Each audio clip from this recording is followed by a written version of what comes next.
Hello team and welcome to another ATP Geopolitics video with myself, Jonathan M.S. Pierce. This is a Ukraine war extra, a special on the corruption scandal that has been rocking the political landscape in Ukraine and beyond. What is sometimes called Operation Midas, the Mindich tapes. This is a scandal that has had far-reaching consequences and could be part of the reason why the present 28-point peace negotiations are being thrown against the Ukrainians now from the Russians and Americans. They perceive Ukraine as being in a weak position politically, domestically, because of this corruption scandal. So although this is going to be uncomfortable viewing for many who will be very pro-Ukraine, not wanting to hear that which shows Ukraine in a slightly worse light than they are used to, we need to, one, have information to hand that gives us an understanding of what's going on, why people are deciding to do what they're doing, so on and so forth. Garbage in, garbage out. If we don't have decent information, we are not going to make good decisions ourselves, but we also just need to have a good understanding of everything that's going on to do with the war in Ukraine. But also, there are positives to be drawn from this, and it really depends as to how Zelensky and the government react going forward, as to how how they do themselves in terms of PR, popularity, perceptions, and whether they can I say, at the end of the day, we are revealing a corruption scheme, and that is a sign of a functioning democracy. You wouldn't get this happening in Russia because corruption is endemic, and they don't reveal these unless it is useful for the dictatorship, for the Kremlin to do so. Whereas this is an example of the anti-corruption departments and entities doing their job, and that you see the results of what they have done in terms of an investigation here is a good thing. This is a reflection of at least some form of transparency here. So there are some positives to be derived from what is a very uncomfortable and damaging situation for the Ukrainian government and for Zelensky's party, the People Party, who are running the government. Okay, so I want to give some big thanks before I do this. All this research was put together for me by Benny Pie, who helps out with the channel, and I have to give him some props for putting the slideshow together and giving me the content to discuss with you. So thank you to him. Right, okay, so this is Operation Midas. We could say the erosion of the wartime social contract. This is a November 2025 report. Some of this will be out of date, I think, going relatively quickly, because things move, don't they? And I'm sure it will be a very dynamic political landscape at the moment. Right, so triple crisis has taken place. We have, in November 2025, the Ukrainian state apparatus entering a period of acute destabilization, characterized by the simultaneous convergence of three distinct but mutually reinforcing crises: a deteriorating tactical situation in the Donbass, a critical deficit in energy generation capacity, and the exposure of a high level of kleptocratic network operating within the president's inner circle. So that is the triple crisis. And then we have the Midas revelation here, as you can see. So the report provides an exhaustive analysis here of the latter, the corruption scandal engulfing the state nuclear operator Energoatom. The revelation of Operation Midas, a 15-month counterintelligence and anti-corruption investigation led by the National Anti-Corruption Bureau of Ukraine, that's NABU, and a specialized anti-corruption prosecutor's office, that's SAPO. So we'll be using those to acronyms as we go forward.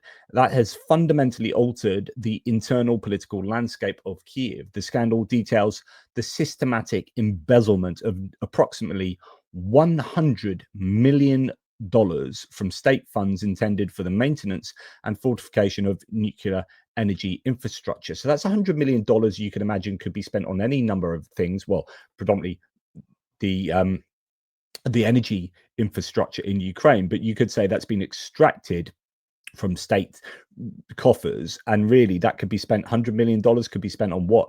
Rebuilding people's homes, giving weapons to units that desperately need them, so on and so forth. Really, I think obviously controversial, but it's going to hurt the Ukrainians so much at this time of war. Okay, so what's the geopolitical impact here? The geopolitical implications of this event are severe.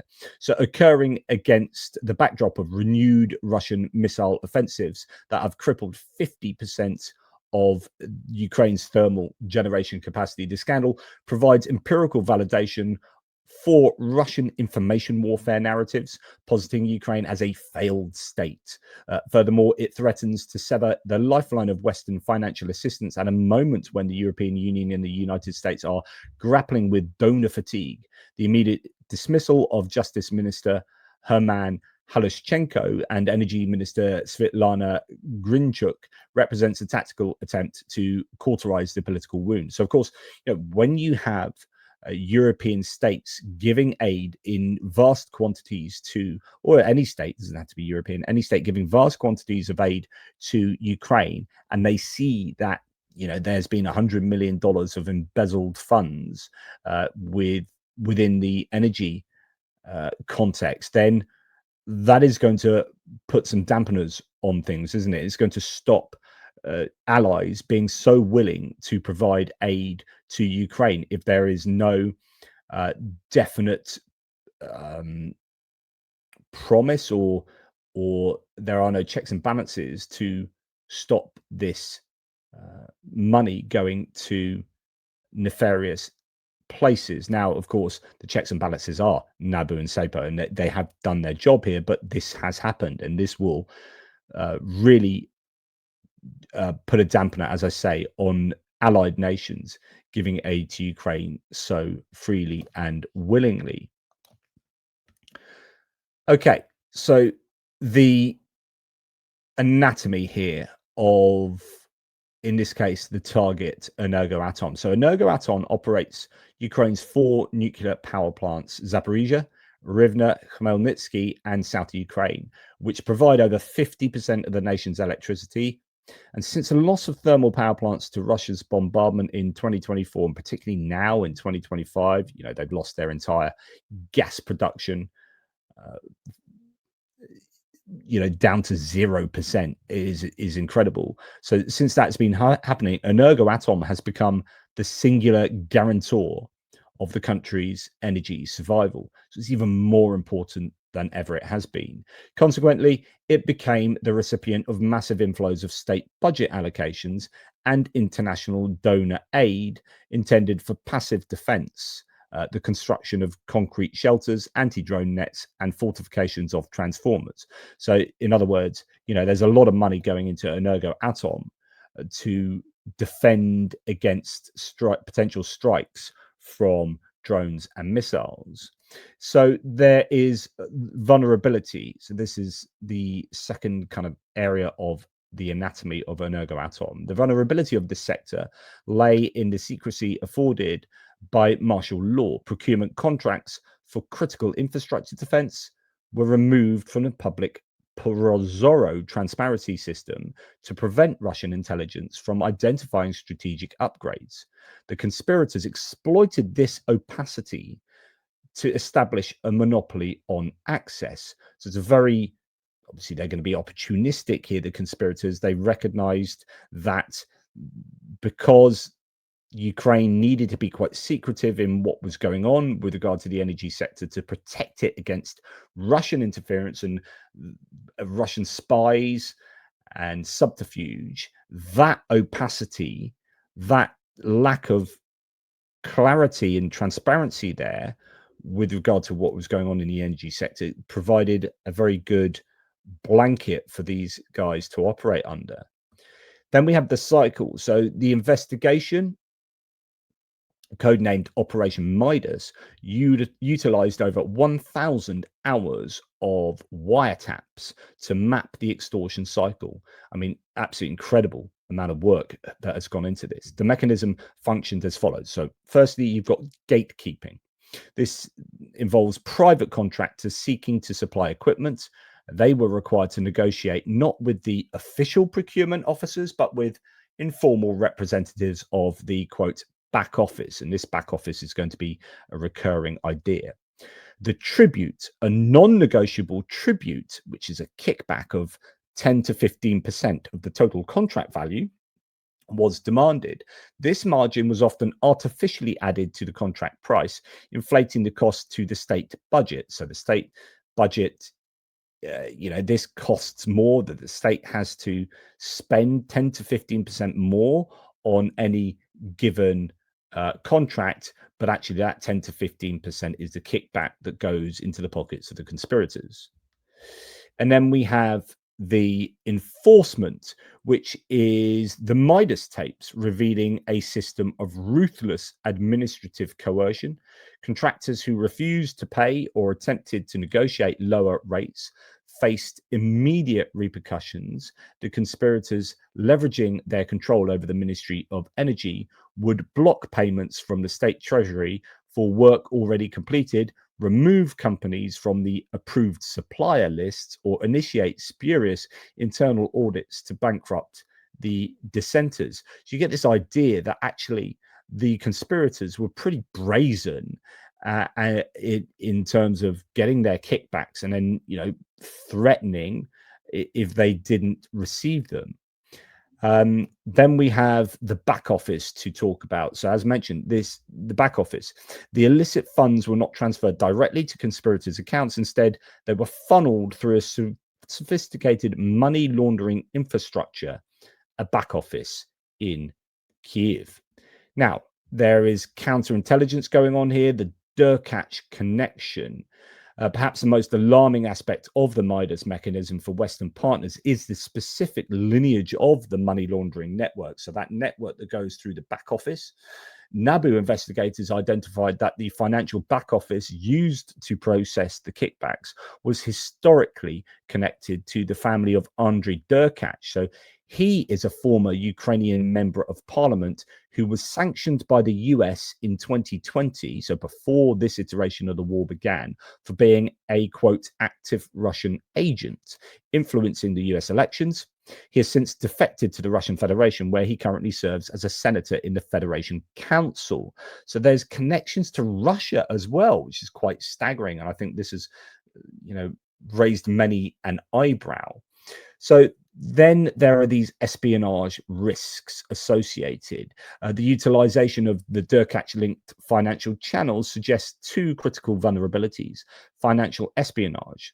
It is highly probable that Russian intelligence agencies had real-time visibility into the flow of funds, giving them an indirect insight into the Ukrainian energy facilities and them receiving these fortification upgrades.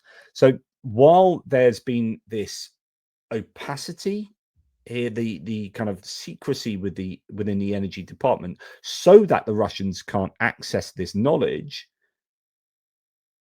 these conspirators use that as a blanket to disguise what they were doing. And actually what they were doing through the Derkach link has led to the Russians in the end potentially finding out what was going on within the energy sector anyway. So yeah, direct funding of the enemy is a second element here. A portion of the laundered funds may have been siphoned, so we don't know for sure, but may have been siphoned directly into Russian jurisdictions, effectively meaning Ukrainian state budget funds were financing the aggressor state during active hostilities. Now, that's a bit of a may, so take that with a pinch of salt. But anyway, certainly there are vulnerabilities there. So here you have the network. We have a number of these different peoples here. Timur Mindich is the guy that you're going to be hearing a lot about. He is the architect, and this is why they're called the Mindich tapes, because he is the guy that has been recorded, or much of the interactions concerning him have been recorded in those wiretaps. Then you've got a guy called, so he's the architect, often called, I think Carlson was his code name. You got the professor, which is Halashchenko. He is one of the ministers, as well as Svitlana Grynchuk, who was someone that took over him when he was moved from energy minister. Then you've got the beneficiary, Chernyshov, and you've got Andrei Derkach, we've already heard about. He is the link. And then you've got Rocket Ihor Myronyuk there. So those are the people, to give you a sense of who we're talking about. It's kind of visualization of these people. We're going to start then with Timur Mindich. So his role is the architect, the central figure of the investigation is this 46-year-old businessman whose trajectory is inextricably linked to the rise of Volodymyr Zelensky. And here's your problem for Zelensky. Mindich is a co-owner of Kvartal 95, the media production company founded by Zelensky. This is not a distant professional relationship. It is a personal and foundational one. During the 2019 presidential campaign, for example, Zelensky utilized Mindich's armored Mercedes for personal security. In 2021, the president celebrated his birthday at Mindich's private apartment. So he is your key to this. I mean, he's your major component of this network. Then you have the Russian connection to Mindich, so the Russian diamond factor. Investigative journalists and lawmakers have uncovered that Mindich maintained ownership stakes in new diamond technology. So that's the name of this entity, a Russian diamond producing company, until as late as 2024. This continued business engagement with the aggressor state 2 years into the full-scale invasion provides a legal basis for charges of treason. And beyond energy, Mindich is implicated in the defense sector. He has been linked to Firepoint, a major manufacturer of deep strike drones. It was thought that as this was kind of bubbling over, it could be why Firepoint was kind of putting themselves out in public so much and saying, we've got this amazing missile drone, this amazing this, it's amazing that. And it could be, trying to make sure that the PR is good for them, because they could be implicated in this scandal as well. Okay, so then we go on to Herman Halashchenko. He is the cover. Until November the 19th, 2025, he served as the Minister of Justice, having previously held the critical post of Minister of Energy. The role of Halashchenko, he provided the administrative shield for the scheme. As energy minister, he controlled the appointments of key executives at Energoatom. The investigation alleges he ensured that the right people were in place to facilitate the kickbacks. And indeed, the right people included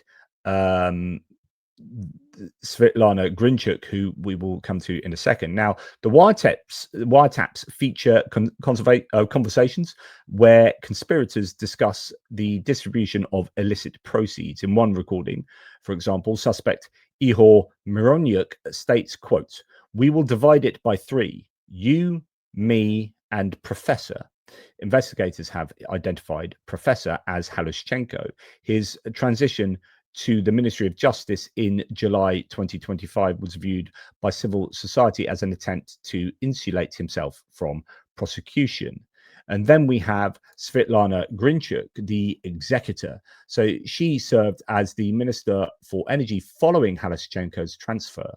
Grynchuk's career was entirely dependent on Halashchenko, so she was obviously handpicked by him. The investigation revealed a level of personal intimacy that suggests collusion. Court filings detailed that Grynchuk possessed a key to Halashchenko's private residence and stayed there overnight on multiple occasions. Her dismissal was predicated on her failure to stop the scheme and her alleged active participation in maintaining the status quo. And then we have some supporting cast members. So the CEO of Naftogaz, Chernyshov, the beneficiary, financier, Tsukumun from he's an interface with Derkach, that Derkach link. Then we've had mention of Ihor Murnyuk already. He's the enforcer, known as a fix-all rocket, and the insider, Dmitry Bazov, physical protection director. So the scheme required a network of enforcers. Alexei Chernyshov, Che Guevara, formerly the deputy prime minister, so incredibly important guy, former deputy prime minister of Ukraine, and Naftogaz CEO. He allegedly received $1.2 million from the scheme. Alexander Tsukuman, or Sugarman, financier, he managed the financial flows for Mindich. And then you've got Ihor Murnyuk, the rocket, former advisor to the energy minister, the fixer who threatened contractors. And then we have, the breach. November the 10th, 2025, Sunday, in a catastrophic failure of operational security, information regarding the imminent arrests was leaked to the targets. And this is incredibly problematic for the administration because it looks like someone possibly high up. I mean, goodness, Zelensky was friends with, very close friends with Timur Mindich, one would assume, former business partners or present business partners. And yet he gets to escape to Israel somehow. So how did that happen? Actually, it doesn't look like it was Zelensky, very luckily. So we have this leak to the targets. Intelligence sources confirmed that Timur Mindich was tipped off about the coming raid, and hours before detectives arrived at his luxury apartment, he fled the country, reportedly boarded a flight to Israel eventually. So then we have the indictment on November the 11th, which is the Monday. NABU publicly announced Operation Midas, serving notices of suspicion to 7 individuals. The Bureau released the Midas tapes, or the Mindich tapes, exposing the code names and casual nature of the extortion. The audio of officials discussing Professor and Carlson, so Carlson, named after, I think, a Swedish children's book, is the call sign, I think, for Mindich, while dividing millions of dollars dominated the Ukrainian information space. So this really has been everything that everyone's been talking about in Ukraine for, well, since the 10th, of course.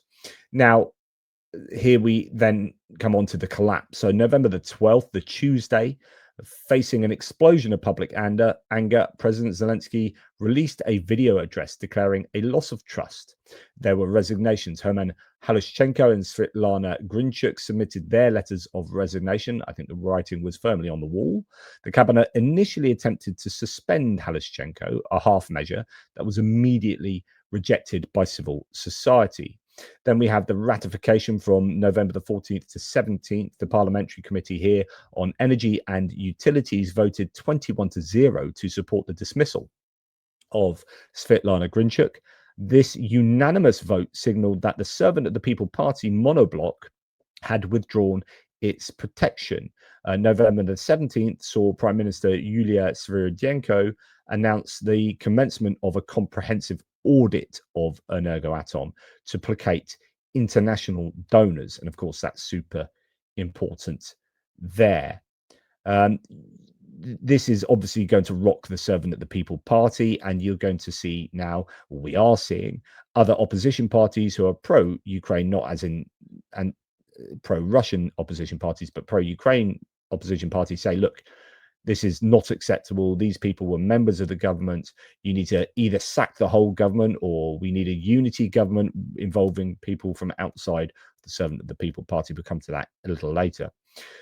So then we have the purge on November the 19th, which is the Wednesday. The Verkhovna Rada convened to finalize the dismissals. Herman Halushenko, he was dismissed as Minister of Justice, 323 votes in favor, and Grynchuk was dismissed as Minister of Energy, 315 votes in favor. Neither minister appeared before the Rada to defend their records. So we now have here the leaks and moles to discuss. So a critical subplot of the Midas crisis is the um, internecine warfare within the Ukrainian law enforcement architecture. The successful flight of Timur Mindich to Israel exposed the presence of high-level moles. Chief anti-corruption prosecutor Alexander Klimenko revealed that SAPO is investigating its own deputy, Andrei Sinyuk, for allegedly leaking the raid details to Mindich. So actually, the leak could well have come from the deputy of one of the investigating organizations. Wow. Then there is domestic fallout that has taken place and how this is psychologically affecting the nation. The scandal's timing, of course, was catastrophic as details of the $100 million theft emerged. Millions of Ukrainians were experiencing rolling blackouts caused by the very lack of defenses that stolen money was meant to build. Public discourse has shifted from viewing graft as a financial crime to viewing it as treason. The popular sentiment is that every dollar stolen from Energoatom is a hole in the air defense net through which Russian missiles fly. And then we have the political costs of the scandal. Data referenced by Member of Parliament Yaroslav Zelensky indicates a precipitous drop in President Zelensky's approval rating, plunging nearly 40 percentage points to below 20%, a historic low. For the first time since February 2022, the distrust rating for the president exceeds the trust rating. He has been personally hurt very badly by this scandal. And then you get the revolt of people, members of the OSINT community, open source intelligence community. You could argue people like me, I'm more of a news aggregator. You're talking about people like, I don't know, Tatarigami and Deep State, as we'll see. The most dangerous signal for the administration is the open revolt of the activist volunteer class. Deep State juxtaposed the corruption news with data showing the loss of 165 square miles of territory. Serhiy Stenenko, or Flash as he's known, who's a massive fundraiser for drones, issued a dire warning, quote, "Our defense is falling apart. We are headed toward a disaster of strategic magnitude." And then we have issues coming from outside of Ukraine. The international ramifications. The Russian Federation has integrated the Midas scandal into a sophisticated multi-vector informational operation. Vector 1 is a failed state. The Kremlin is aggressively marketing the narrative that Ukraine is an irredeemable kleptocracy. Kleptocracy is a state founded on, or that has a foundation of, corruption. Kremlin spokesman Dmitry Peskov stated that Europe is feeling serious discomfort due to the toxicity of the Kiev regime. Quote there. So this is not good news in terms of international perceptions and optics, internal domestic perceptions and optics, but also this is something that international enemies, obviously the Russian Federation, are going to be able to weaponize. And that is a real shame, obviously, for Ukraine. So furthermore, you've got the second vector, theft, not missiles. Targeting the Ukrainian population, Russian psyops are attempting to shift the blame of the energy crisis. Russian bot farms are disseminating short emotional videos claiming that power outages are caused not by missile strikes, but are artificial measures created to cover up the theft, deliberately conflating the demand for justice with a demand for capitulation.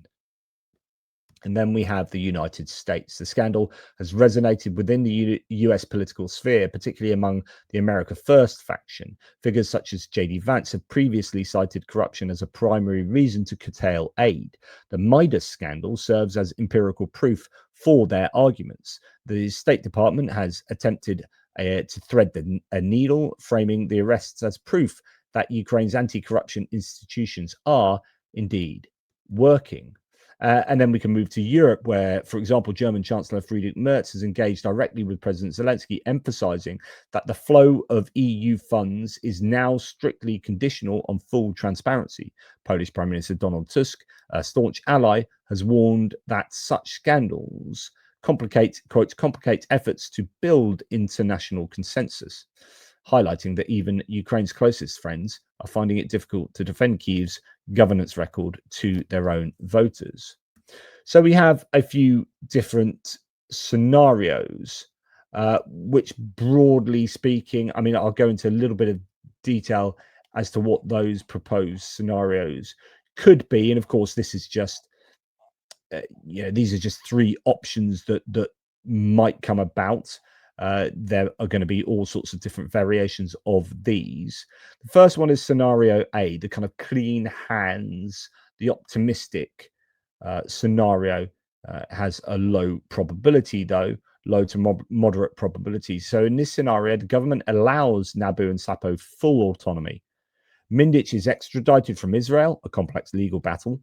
The audit of Energoatom leads to transparent management changes.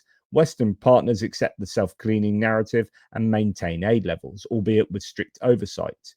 Low to moderate likelihood. The deep entrenchment of the Kvartal team makes a total purge of the inner circle politically dangerous for the president. So that could happen, and we should be optimistic that something like that happens, but it's very unlikely and could lead to real instability within the inner circle, maybe even Zelensky being in trouble himself. The more likely scenario, it appears, is this scenario B, stagnation and erosion. So the dismissal of Halushchenko and Grynchuk is sold as the solution. Mindich remains in Israel, delaying justice indefinitely. The investigation into the leaks stalls to protect security service leadership. Domestic cynicism grows, weakening mobilization efforts and social cohesion. Western aid continues, but slows down due to bureaucratic verification hurdles, leading to a resource deficit on the front lines. This has a high likelihood, so says AI. This follows the pattern of previous scandals, e.g. the Ministry of Defense egg scandal, if you remember, nearer the beginning of the war, where sacrificial lambs were cut loose, but the systemic drivers still remained. And then the pessimistic low likelihood outcome is institutional collapse. This is obviously what Russia would want. And the Russian IO, these operations, informational operations, successfully trigger mass civil unrest over energy shortages, weaponizing the corruption narrative. The government responds with repression against the activist class, Stenenko, for example, journalists, shattering the national unity. Western support fractures, forcing Ukraine into an unfavorable negotiation position due to resource starvation. This is a low likelihood, but rising if the winter is exceptionally harsh. Okay, so that's a number of different potential outcomes. Now, to conclude, Operation Midas has revealed that the existential threat to Ukraine is not solely located across the border in Russia, but also within the marble halls of Kiev's government district. The theft of $100 million from nuclear safety budgets during a war of annihilation represents a catastrophic breach of the social contract.